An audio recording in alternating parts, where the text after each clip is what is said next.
नमस्ते दोस्तों, बीपीएससी पाठशाला चैनल में आप सभी लोगों का स्वागत है। हाजिर हूँ मैं आज आप लोगों के लिए एक और नया वीडियो लेके। ठीक है, और आज हम बात करने वाले हैं साइंस एंड टेक्नोलॉजी जो है आपके जीएस पेपर 2 में।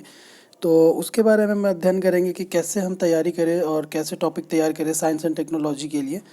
तो ये काफ़ी इम्पोर्टेंट है आपके लिए। ठीक है, मैं पढ़ाने वाला तो नहीं हूँ साइंस एंड टेक्नोलॉजी, बट मैं जो उसमें इम्पोर्टेंट टॉपिक है और जो जो टॉपिक आपको तैयार करना है उसके बारे में बताने वाला हूँ आज। ठीक है, तो उसी के हिसाब से आप अपना नोट्स बना लीजिए और नोट्स बना के तैयारी प्रारंभ कीजिए।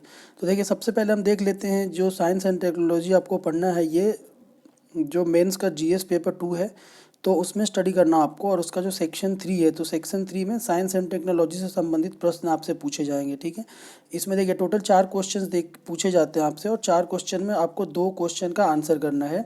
एक क्वेश्चन होता है 36 मार्क्स का, तो 2 क्वेश्चन इस तरह से 72 मार्क्स के आपके होंगे। तो ये 72 मार्क्स के क्वेश्चन आपको हल करने हैं। ठीक है, सेक्शन 3 में जो जीएस पेपर 2 का पार्ट है। चलिए, सबसे पहले हम सिलेबस के बारे में देख लेते हैं। देखिए, बीपीएससी का अगर आप मेंस का सिलेबस देखेंगे, तो जो साइंस एंड टेक्नोलॉजी पढ़ना आपको, उसके सिलेबस के बारे में बीपीएससी ने क्या लिखा है, उसमें ये लिखा हुआ है कि भारत के विकास में विज्ञान और प्रौद्योगिकी के महत्व और प्रभाव पर बल दिया जाएगा। ठीक है, और साथ ही आगे उसमें ये भी लिखा हुआ है सिलेबस में कि इसमें प्रायोगिक पक्ष अर्थात एप्लीकेशन जो उसका है उस पर बल दिया जाएगा। ठीक है, उसमें टेक्निकल स्पेसिफिकेशन के बारे में आपको अध्ययन नहीं करना है, तो ये आपको ध्यान रखना है। ठीक है, आपको भारत के विकास में कैसे विज्ञान और प्रौद्योगिकी सहायक है, ये आपको जानना है। और जो एप्लीकेशन है उसका, तो उसके बारे में ही आपको अध्ययन करना है। जैसे मान लीजिए आप स्पेस टेक्नोलॉजी पढ़ रहे हैं उसमें, या रोबोट के बारे में पढ़ रहे हैं, या ड्रोन टेक्नोलॉजी के बारे में पढ़ रहे हैं। तो जो भी आप टेक्नोलॉजी पढ़ते हैं, आपको ध्यान रखना है कि उसके जो एप्लीकेशन है उसका अध्ययन किया जाए, ना कि टेक्निकल स्पेसिफिकेशन के बारे में अध्ययन किया जाए। तो इस बात पर आपको महत्व देना है जब भी आप नोट्स बनाते हैं या जब भी आप तैयारी करते हैं। तो ठीक है, इसमें दूसरी बात जो इम्पॉर्टेंट है वो ये है कि आपको जनरल साइंस नहीं पढ़ना है। ठीक है, तो ये आपको ध्यान रखना है जब भी आप मेंस के लिए तैयारी करते हैं साइंस एंड टेक्नोलॉजी से संबंधित, तो आपको जनरल साइंस पढ़ने की ज़रूरत नहीं है। जनरल साइंस कहने का मतलब ये है कि जो हम 9th और 10th में साइंस पढ़ते हैं, जैसे आप ग्रेविटेशन के बारे में पढ़ते हैं, आप न्यूटन्स लॉ ऑफ मोशन के बारे में पढ़ते हैं। ठीक है, आप उसके बाद फ्यूल के बारे में पढ़ते हैं, या ऑर्गेनिक केमिस्ट्री, इनऑर्गेनिक केमिस्ट्री, ये सारे जो टॉपिक है ये जनरल साइंस के टॉपिक है। तो मेंस में इसका अध्ययन नहीं करना आपको। तो जब भी आप तैयारी करते हैं इस बात का भी आप विशेष ध्यान रखिए। ठीक है, चलिए मैं अभी सबसे पहले आप लोगों को क्या करता हूँ, जो अभी 63rd वाला मेंस हुआ है, तो उसका मैं क्वेश्चन आप लोगों को दिखा देता हूँ, उसमें क्वेश्चन कैसे पूछे गए थे। ठीक है, तो चलिए स्टार्ट करते हैं। देखिए, इसमें 4 क्वेश्चन पूछे गए थे, जैसा कि पहले ही मैंने बताया। तो 4 क्वेश्चन में जो पहला क्वेश्चन था वो न्यूक्लियर एनर्जी के बारे में था। ठीक है, तो ये क्वेश्चन भी देख लीजिए, मैंने यहाँ पे स्लाइड्स में क्वेश्चन को दिखा दिया है। तो आप क्वेश्चन से को अच्छे से पढ़ लीजिए और पढ़ के समझ लीजिए कि किस तरह से क्वेश्चन पूछे जाते हैं और कैसे इसमें प्रायोगिक पक्ष अर्थात एप्लीकेशन पे ध्यान दिया जाता है जो प्रश्न होते हैं। ठीक है, तो ये इसमें पहला क्वेश्चन था न्यूक्लियर एनर्जी से संबंधित, और इसका दूसरा क्वेश्चन आप देख लीजिए, इसमें उपग्रह के बारे में पूछा था अर्थात स्पेस साइंस के बारे में क्वेश्चन पूछा था। तो ये भी मैंने यहाँ पे स्लाइड में दिखा दिया, इस क्वेश्चन को आप अच्छे से पढ़ लीजिए। ठीक है, चलिए अब नेक्स्ट हम क्वेश्चन देखेंगे। तो नेक्स्ट में इन्होंने सॉफ्टवेयर के बारे में पूछा था। ठीक है, तो ये इन्फॉर्मेशन एंड टेक्नोलॉजी का क्वेश्चन है, इसमें सॉफ्टवेयर से संबंधित प्रश्न पूछे गए थे। ठीक है, और कैसे देश के आर्थिक विकास में सॉफ्टवेयर का यूज है, तो इस तरह के क्वेश्चन थे, इसको भी आप देख लीजिए। और जो इसमें ना लास्ट क्वेश्चन था वो था ग्लोबल वार्मिंग के बारे में। तो ये भी काफ़ी फेमस टॉपिक था और काफ़ी प्रचलित टॉपिक था, सब लोग ग्लोबल वार्मिंग के बारे में जानते हैं। तो इससे संबंधित प्रश्न पूछा गया था। तो इस तरह से ये 4 प्रश्न पूछे गए थे 63rd का जो मेंस था उसमें, और इसमें सिर्फ आपको 2 क्वेश्चन का आंसर देना है। तो इसमें आपके पास ऑप्शन रहता है, अगर आप सारे क्वेश्चन का आंसर नहीं जानते हैं तब भी आपको कोई प्रॉब्लम नहीं होने वाला है। अगर आप सिर्फ 2 क्वेश्चन का भी अच्छे से आंसर जानते हैं तो आसानी से आप कर सकते हैं और अच्छे मार्क्स स्कोर कर सकते हैं। ठीक है, चलिए अब आगे हम बढ़ते हैं, और आगे हम लोग देख लेंगे जो भी इम्पोर्टेंट टॉपिक बन रहे हैं या जो भी इम्पोर्टेंट विषय है इसमें। तो वो टॉपिक मैं आपको बता देता हूँ और उसके बारे में आपको प्रिपरेशन करना है। अभी अगर आप 64th मेंस के लिए तैयारी कर रहे हैं तो चलिए एक एक करके हम स्टार्ट करते हैं। देखिए, सबसे पहले अंतरिक्ष कार्यक्रम के बारे में मैंने यहाँ पे कुछ टॉपिक सेलेक्ट किया है, क्योंकि ये काफ़ी इंपॉर्टेंट है। और अगर आप मेंस का क्वेश्चन देखेंगे तो हर साल इससे क्वेश्चन पूछे जाते रहे हैं, जो इंडिया का स्पेस प्रोग्राम है। ठीक है, तो इसमें देखिए मैंने क्वेश्चंस बना दिए आपके लिए, टॉपिक सेलेक्ट कर दिए हैं। तो इन टॉपिक्स को आप तैयार कीजिए। जैसे पहला मैंने इसमें सेलेक्ट किया आपके लिए टॉपिक उपग्रह प्रक्षेपण यान, कैसे उपग्रह प्रक्षेपण यान का विकास हुआ है, जिसको हम रॉकेट लॉन्च व्हीकल बोलते हैं। तो इसका आप अध्ययन कर लीजिए, इस ऐतिहासिक परिप्रेक्ष्य देख लीजिए इसका, कैसे S L V 3, ASLB, PSLV, GSLV, इसका कैसे विकास हुआ है और कैसे काम करता है ये, तो इसका आप अध्ययन कर लीजिए थोड़ा सा, ठीक है। इसमें भी फिर आपको ध्यान रखना है कि टेक्निकल स्पेसिफिकेशन के बारे में नहीं जानना आपको, उसको कैसे बनाया जाता है या कौन कौन सा उसमें मशीन यूज़ होते हैं, ठीक है। इन चीज़ों के बारे में आपको नहीं जानना है, बस आप उसका ऐतिहासिक परिप्रेक्ष्य देख लीजिए, कैसे कैसे विकास हुआ है और क्या यूज है उसका, ठीक है। और आप देख लीजिए उसमें जैसे जो एडवांस टेक्नोलॉजी इसमें आया है सेटेलाइट लॉन्च व्हीकल में, तो एडवांस टेक्नोलॉजी जो पहले वाले टेक्नोलॉजी है उससे कैसे भिन्न है, उसकी क्या उपयोगिता है, ठीक है। तो इसको आप अध्ययन कर लीजिए। चलिए, इसमें सेकंड जो टॉपिक हमने सेलेक्ट किया वो है भारतीय उपग्रह कार्यक्रम की उपलब्धियाँ, ठीक है। जो इंडियन स्पेस प्रोग्राम था उसकी क्या क्या अभी तक की उपलब्धियाँ रही हैं, तो ये आपको आसानी से मिल जाएगा और आसानी से इसको आप कर भी सकते हैं। उसमें आप देख लीजिए मंगलयान, चंद्रयान या और भी जो क्रायोजेनिक टेक्नोलॉजी इसमें यूज किया जा रहा है या रियूजेबल लॉन्च व्हीकल वगैरह है, तो काफ़ी सारी चीज़ें हैं, आप इसको देख लीजिए और इसका भी एक अच्छा सा नोट्स आप तैयार करके रख लीजिए, ठीक है।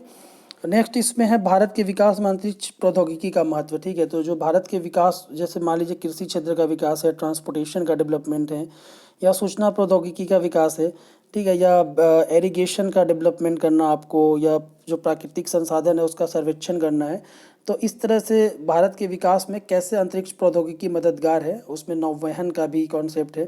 तो ये सारी चीज़ें भी आप देख लीजिए और इसका भी आप नोट्स बना लीजिए अच्छे से, ठीक है। इसमें नेक्स्ट मैंने टॉपिक आपके लिए दिया भारतीय क्षेत्रीय नौवहन प्रणाली, जिसको IRNSS बोलते हैं और इसको नाविक नाम से भी जाना जाता है। तो ये एक नौवहन प्रणाली है, जैसे GPS और ग्लोसनॉस है, तो इसके भी विशेषताएं देख लीजिए और भारत ने अगर इसका डेवलपमेंट किया है तो भारत के विकास पे इसका क्या प्रभाव पड़ने वाला है, भारत की सुरक्षा पे इसका क्या प्रभाव पड़ने वाला है। तो ये भी टॉपिक काफ़ी बर्निंग है, तो इसको भी आप अच्छे से तैयार कर लीजिए। देखिए, इसमें नेक्स्ट मैंने टॉपिक सिलेक्ट किया भारतीय अंतरिक्ष कार्यक्रम का इतिहास, तो कैसे भारत में अंतरिक्ष कार्यक्रम का विकास हुआ है, इसरो का सेटअप कैसे हुआ और एंट्रिक्स कॉरपोरेशन वगैरह, तो ये सारी चीज़ें आप देख लीजिए, ठीक है। तो स्पेस प्रोग्राम में बस आपको इतना ही करना है, ये जो मैंने 4-5 टॉपिक आपको बताया है इसका आप अच्छे से नोट्स बना लीजिए।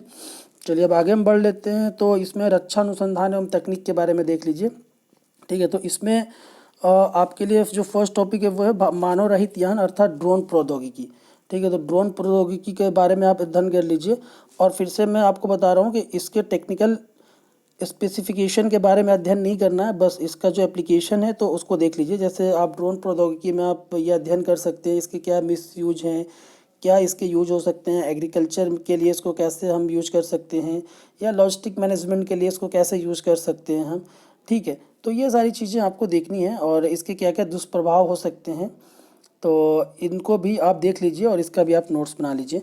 नेक्स्ट इसमें टॉपिक मैंने सेलेक्ट किया भारतीय एकीकृत मिसाइल विकास कार्यक्रम, जो IGMPD प्रोग्राम है 1983 का। तो इसके तहत कौन कौन से मिसाइल डेवलप किए गए हैं, जैसे पृथ्वी है, अग्नि है, नाग है, तो इस तरह के जो मिसाइलों की एक सीरीज है पूरी की पूरी इस प्रोग्राम के तहत जो डेवलप किए गए हैं, तो इसका आप अध्ययन कर लीजिए और भारत के रक्षा में या भारत की सुरक्षा के लिए इनका क्या महत्व है, तो इसको आप देख लीजिए अच्छे से, ठीक है। इसका भी आप नोट्स बना लीजिए।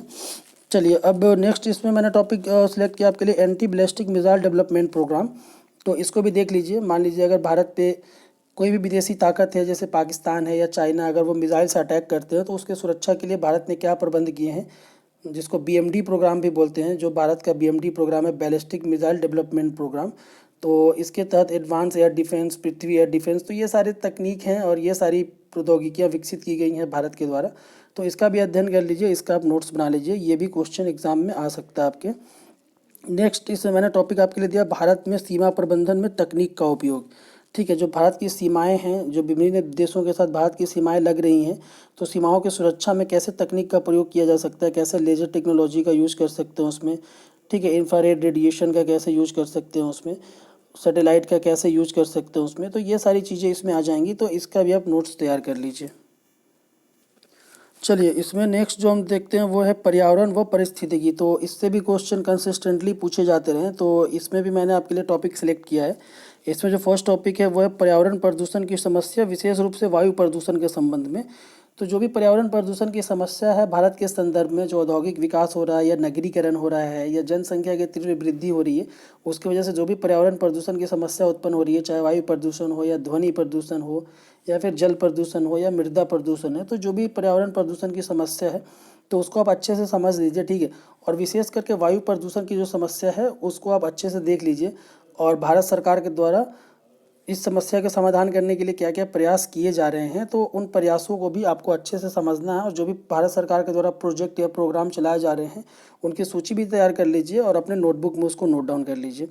चलिए, इसमें नेक्स्ट अपशिष्ट प्रबंधन। तो ये देखिए, ये भी काफ़ी विकराल समस्या है। आपने देखा होगा नगरों में अपशिष्ट के विशाल ढेर यत्र तत्र पड़े रहते हैं और उनसे पर्यावरण पे काफ़ी दुष्प्रभाव पड़ता है। ठीक है, और अनेक बीमारियों के कारण भी होते हैं वो। तो इसको भी अच्छे से तैयार कर लीजिए आप कि कैसे अपशिष्ट का प्रबंधन किया जा सकता है, उसके लिए कौन सी तकनीक उपयोग में लाई जा सकती है।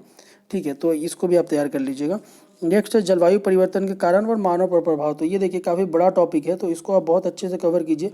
ये कहीं ना कहीं अगर आप कोई भी एग्ज़ाम देंगे तो इससे क्वेश्चन जरूर पूछा जाता है। तो पूरा का पूरा जो जलवायु परिवर्तन है उसको आप समझ लीजिए, उसके क्या क्या कारण हैं, उसके क्या क्या परिणाम हो रहे हैं। ठीक है, और उसको रोकने के लिए सरकार के द्वारा राष्ट्रीय स्तर पर और अंतर्राष्ट्रीय स्तर पर वैश्विक समुदाय के द्वारा क्या क्या प्रयास किए जा रहे हैं। तो इस टॉपिक को भी आप अच्छे से तैयार कर लीजिए। नेक्स्ट इसमें टॉपिक है ग्लोबल वार्मिंग। देखिए, ये पिछले बार 63rd में पूछा गया था, but still this is very important for the mains examination. तो इसको अभी आप अच्छे से तैयार कीजिए, ग्लोबल वार्मिंग और इसके क्या क्या दुष्परिणाम हो सकते हैं मानव सभ्यता पे। तो इसको भी आप तैयार कर लीजिए। ठीक है, चलिए नेक्स्ट हम देख लेते हैं ऊर्जा संसाधन के बारे में। तो देखिए, ऊर्जा संसाधन में आपको नवीकरणीय ऊर्जा संसाधन भारत के संदर्भ में, भारत में जैसे नवीकरणीय ऊर्जा के कौन कौन से साधन हैं, जिसमें आपको सौर ऊर्जा है या पवन ऊर्जा है, तो ये इन सारी चीज़ों का अध्ययन करना है। तो ये नवीकरणीय ऊर्जा संसाधन के बारे में भी आप नोट्स तैयार कर लीजिए। ठीक है, जो भी इसमें फैक्ट्स आपके पास हैं, चाहे सौर ऊर्जा हो, पवन ऊर्जा हो, या आपका भूतापीय ऊर्जा है, या ज्वरीय ऊर्जा है, तरंग ऊर्जा है, तो काफ़ी सारे नवीकरणीय ऊर्जा के साधन हैं और उनका कैसे विकास किया जा रहा है, उसकी क्या क्या विशेषताएं हैं, क्या उपयोगिताएं हैं। तो इन सारे तथ्यों पे आप एक नोट्स तैयार कर लीजिए और इसको अध्ययन कर लीजिए। नेक्स्ट जैसे मैंने टॉपिक सेलेक्ट किया आपके लिए नाभिकीय ऊर्जा। तो देखिए, नाभिकीय ऊर्जा का प्रश्न जो है वो 63rd मेंस में पूछा गया था, but still it is important. तो आप इसके लिए भी नोट्स तैयार कर लीजिए। भारत में नाभिकीय ऊर्जा का विकास कैसे हुआ है, कहाँ कहाँ पे परमाणु ऊर्जा केंद्र हैं भारत में, और भविष्य में क्या संभावनाएं हैं, भारत कौन से देशों के साथ इसके लिए संधियां और सहयोग कर रहा है। तो इस पे आप एक अच्छा सा नोट्स बना लीजिए। ठीक है, नेक्स्ट इसमें टॉपिक मैंने सेलेक्ट किया आपके शहरी व औद्योगिक अपशिष्ट से ऊर्जा। ठीक है, जैसे जिसको कचरा से ऊर्जा हम बोलते हैं, जो भी औद्योगिक या शहरी अपशिष्ट होते हैं, तो उनसे कैसे ऊर्जा प्राप्त किया जा सकता है। ठीक है, और ऊर्जा के साधन के रूप में कैसे उसको उपयोग किया जा सकता है। तो इस पे भी आप एक नोट्स तैयार कर लीजिए। चलिए, कुछ और भी मैंने टॉपिक आपके लिए सिलेक्ट किए हैं, जिसमें फर्स्ट है इसमें जैविक कृषि। तो देखिए, जैविक कृषि भी काफ़ी इम्पोर्टेंट है अभी। तो भारत में जैविक कृषि की क्या संभावनाएं हैं और सरकार इसके विकास के लिए क्या क्या प्रयास कर रही है, और साथ ही जैविक कृषि से संबंधित क्या क्या चुनौतियां हैं भारत में। तो इसका एक अच्छा सा आप नोट्स बना लीजिए। ठीक है, चलिए इसमें नेक्स्ट टॉपिक है रोबोट तकनीक के प्रयोग, लाभ और हानि। तो देखिए, रोबोटिक्स के बारे में भी काफ़ी बात चल रही है इंडस्ट्रियलाइजेशन में, और जो श्रम शक्ति है उसको बचाने के लिए। तो इस संबंध में आप देख लीजिए रोबोट को कैसे यूज़ कर सकते हैं, और अगर रोबोट यूज़ करते हैं आप इंडस्ट्रियलाइजेशन में, ठीक है, या जो इंडस्ट्रियल वर्क फोर्स है उसके बदले में, तो उसके क्या क्या दुष्परिणाम और हानि होने वाले हैं। तो इन सारे तथ्यों पर भी आपको विचार करना है, जैसे कैसे रोजगार पे प्रभाव पड़ेगा। तो इन सारे तथ्यों पे आप विचार कीजिए और इसके लिए भी आप एक नोट्स बना लीजिए। मैं फिर से रिपीट कर रहा हूँ, आपको टेक्निकलिटी के में जाने की ज़रूरत नहीं है। ठीक है, आपको सिर्फ इसके एप्लीकेशन जानने हैं और उसका क्या लाभ होने वाला है, क्या हानि होने वाला है।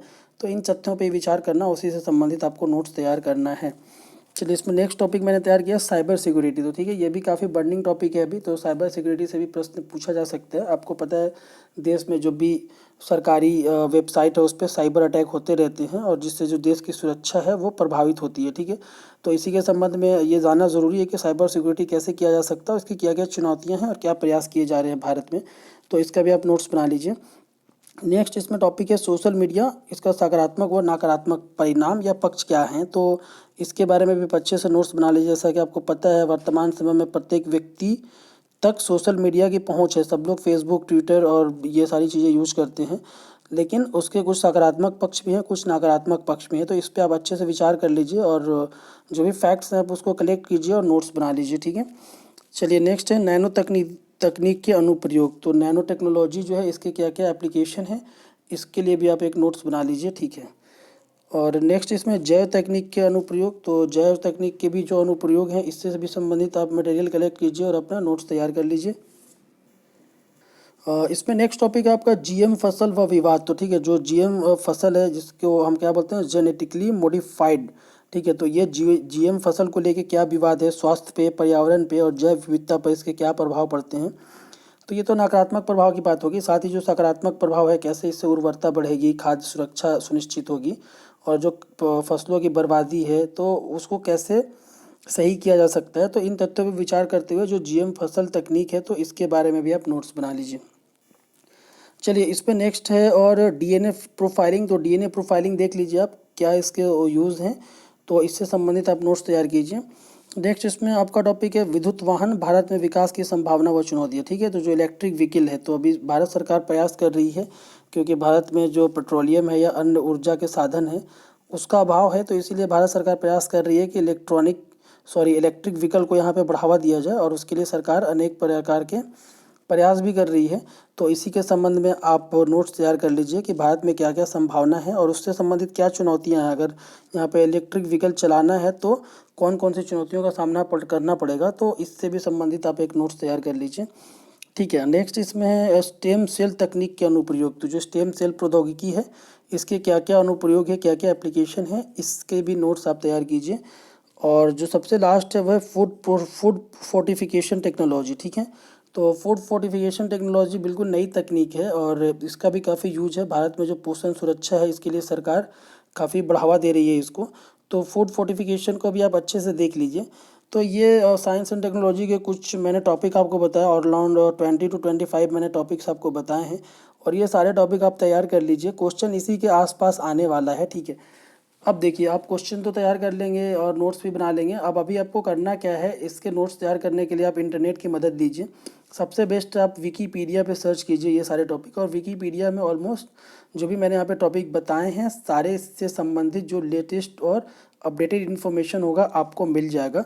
आप अपने नोटबुक में अच्छे से उसको नोट्स बना लीजिए और नोट्स बना के उसको याद करते रहिए, उसका अध्ययन करते रहिए। ठीक है। ताकि अगर एग्ज़ाम में क्वेश्चन आपसे पूछा जाता है तो आप उसको अच्छे से लिख सकें। देखिए एक बार अगर आप नोट्स बना लेते हैं तो आप क्या करना, आपको जब भी आप मंथली मैगजीन पढ़ते हैं, जैसे कि मैंने सभी को आप लोगों को रिकमेंड किया है कि आपको क्रॉनिकल मैगजीन फॉलो करना है और क्रॉनिकल मैगजीन अच्छे से पढ़ना है।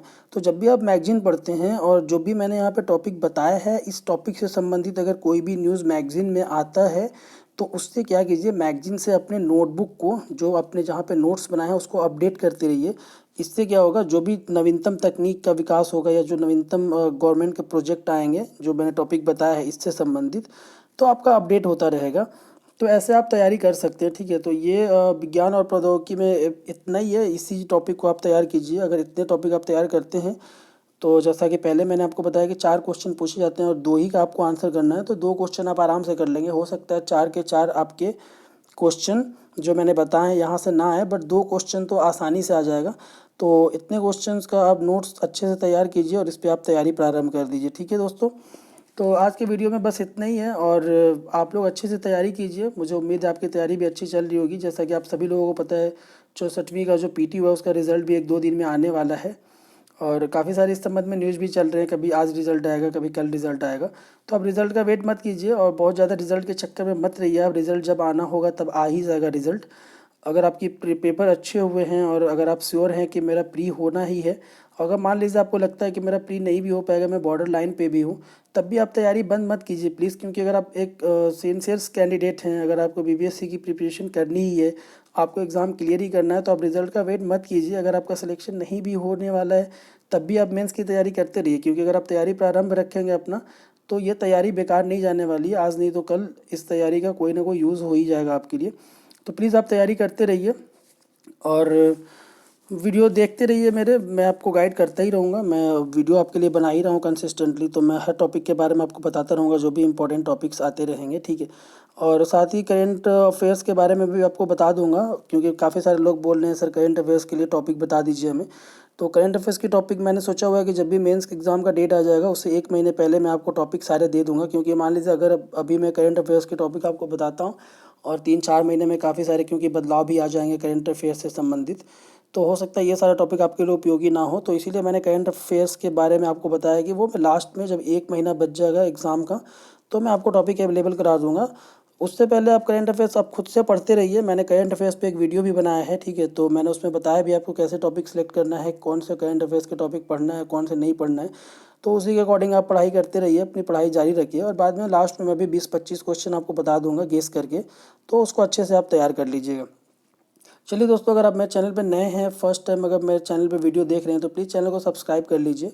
वीडियो अगर अच्छा लगता है तो वीडियो को लाइक कर दीजिए, और अगर कोई भी डाउट होता है वीडियो से संबंधित या कोई अन्य भी डाउट होता है आपको बीपीएससी से संबंधित, तो आप प्लीज़ कमेंट कीजिए, मैं आपके कमेंट का 100% रिप्लाई करूँगा। तो चलिए, इसी के साथ आज का मैं वीडियो अपना समाप्त करता हूँ। वीडियो देखने के लिए धन्यवाद। Thank you.